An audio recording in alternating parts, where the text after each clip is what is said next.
Исәнмесез. Студияда Руслан Харисов, алға таба кайбер темалар турында. Шәһәрдә полилингваль гимназия төзелеше дәвам итә. Объектның әзерлеге 30%-ка бәяләнә. 10 квадрат метрда 6 кеше. Курихиннар гаиләсе 5 бала белән мунчада яшәргә мәҗбүр.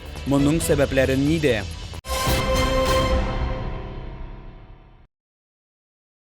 Татарстанда яшәүче 79 кешедә COVID-19 диагнозы расланды. Чаллыда узган тәүлектә коронавирусның 4 яңа очрагы теркәлде. Бу соңгы тәүлек эчендәге мәгълүматларны Республика оператив штабы хәбәр итте. Шулай итеп, 10 февраль көнне Татарстан буенча коронавирус белән авыруның барлыгы 16879 очрагы теркәлде. Аларның 13427-се терелгән, 118-е узган тәүлектә. Ковид госпиталендә авыруларны чыгару башланды. Медицина ярдәменә мохтаҗ булган пациентларны башка ковид учреждениеләренә күчерәләр.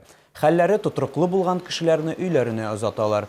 Әлеге үзгәрешләр 5-нче санлы шәһәр хастаханәсеннән ковид госпитале статусын алу буенча әзерлек белән бәйле.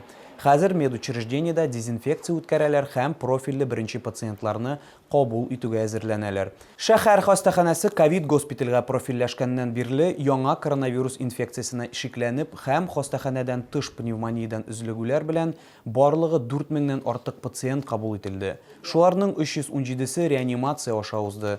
Коронавирус йогышына 42404 тест, күкрәк читлеге органнарына 7066 компьютер тикшеренүе үткәрелгән. Шәһәрдә полилингваль гимназия төзелеше дәвам итә. Чаллыга әлеге эшнең барышы белән танышу өчен Татарстан Республикасы Дәүләт Советы рәисе урынбасары Татьяна Ларионова да килде. Әлеге чарада безнең төшерү төркеме дә катнашты.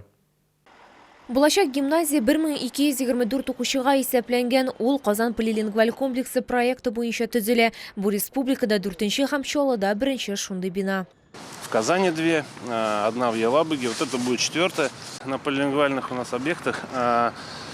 И в Казани так состоялась, работает отдельная группа архитекторов, дизайнеров. Что касается фасадных решений, то это так называемый меланж, есть такой вот стиль, это такая рябая плитка. И, соответственно, еще там цветовая гамма, она состоит из нескольких цветов. Эти все цветовые решения, они определены в брендбуке. Булачак гимназияның 3-нче каты төзелә, объектның әзерлеге 30%-ка бәяләнә. Заманча сыйныфлардан тыш уку йортында 2 бассейн һәм китапханә дә җиһазландырылачак. Гимназияның төп үзенчәлеге чит телләрне өйрәнү мөмкинлеге. Ребята будут знать 3 языка минимум. Это наши 2 государственные, русский, татарский, международный, английский. Причем не просто овладевать этими предметами, как в общеобразовательных учреждениях, а многие предметы будут изучаться на татарском языке, отдельные предметы будут изучаться на английском языке. То есть ребята будут действительно конкурентоспособными. Балаларны уку йортына кабул итү тәртибе турында сөйләргә әле иртәрәк. Хезмәткәрләр штатын җыю да әлегә башланмаган.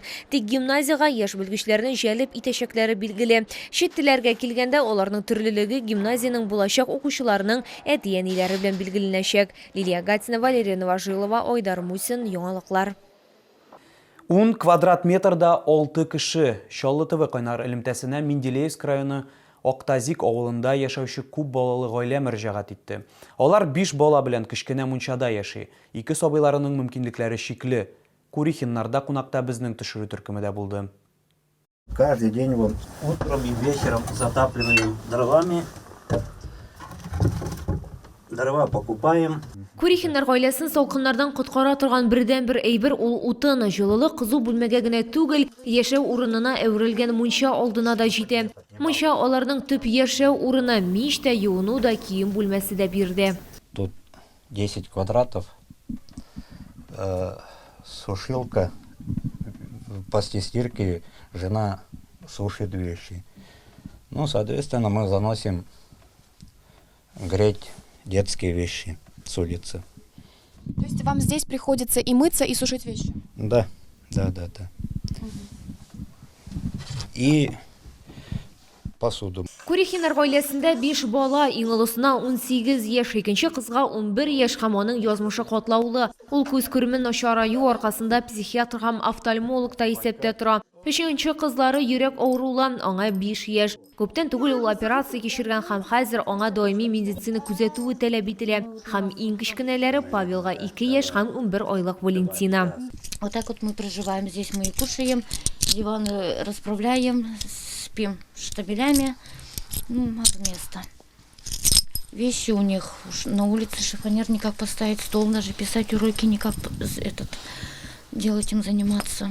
Играть негде.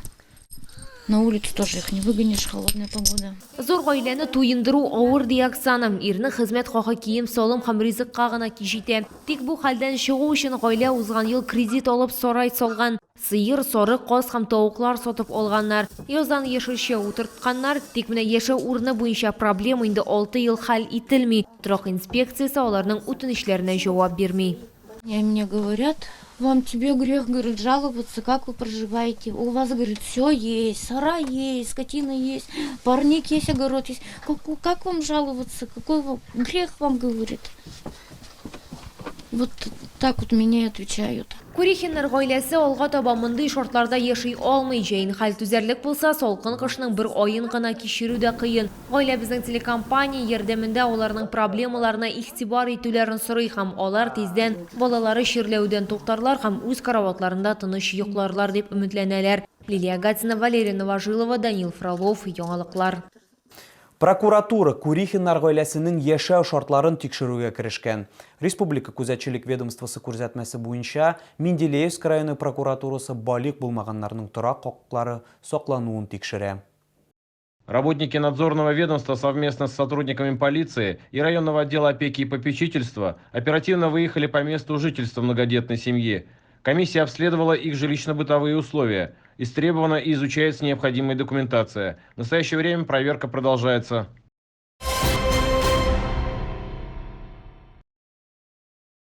Экспо Кама күргәзмәләр үзәгендә янәдән Кама сәнәгать форумы үз ишекләрен ачты.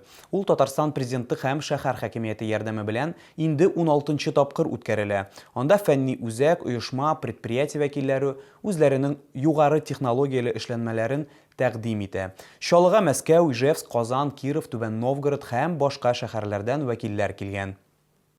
Форум икътисадның реаль секторында булган һәркем өчен кызыклы. Анда катнашу бизнесны яңа дәрәҗәгә чыгару һәм файдалы мәгълүматлар алу мөмкинлеге бирә. Нам эта выставка интересна чем? Тем, что мы можем представлять здесь именно вот российскую продукцию, и к нам придут. Мы ближе к потребителям, да, то есть вот все заводы, они вокруг нас, региональная выставка, все к нам могут прийти. Предприятие һәм фәнни үзәк вәкилләре эшне җиңеләйтергә һәм хезмәтнең нәтиҗәләрен күтәрергә мөмкинлек бирүче югары технологияле җиһазларын күрсәтте. Наша продукция предлагает оборудование по металлообработке. Это станки индустриального типа, такие как лазерная резка, плазменная резка, листогибочные станки и так далее. Мехобработка и металлообработка. Системы контроля вибрации и вибродиагностики помогают своевременно определять состояние оборудования, выявлять какие-то дефекты, неполадки, ну и, собственно, в оперативные сроки их устранять. Югары технологияле җайланмалар белән 12 февральгә кадәр Экспо Кама күргәзмәләр үзәгендә танышырга мөмкин.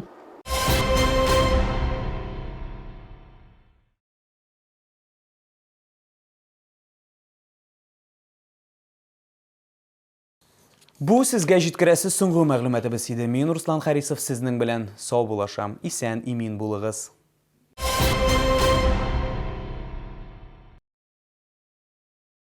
Приглашаем на всероссийские выставки «Нефть, газ, химия, экология, энергетика Закамье-2021» с 10 по 12 февраля. ВЦ «Экспо Кама». Оргкомитет 47 01 02. Подробности на сайте expokama.ru.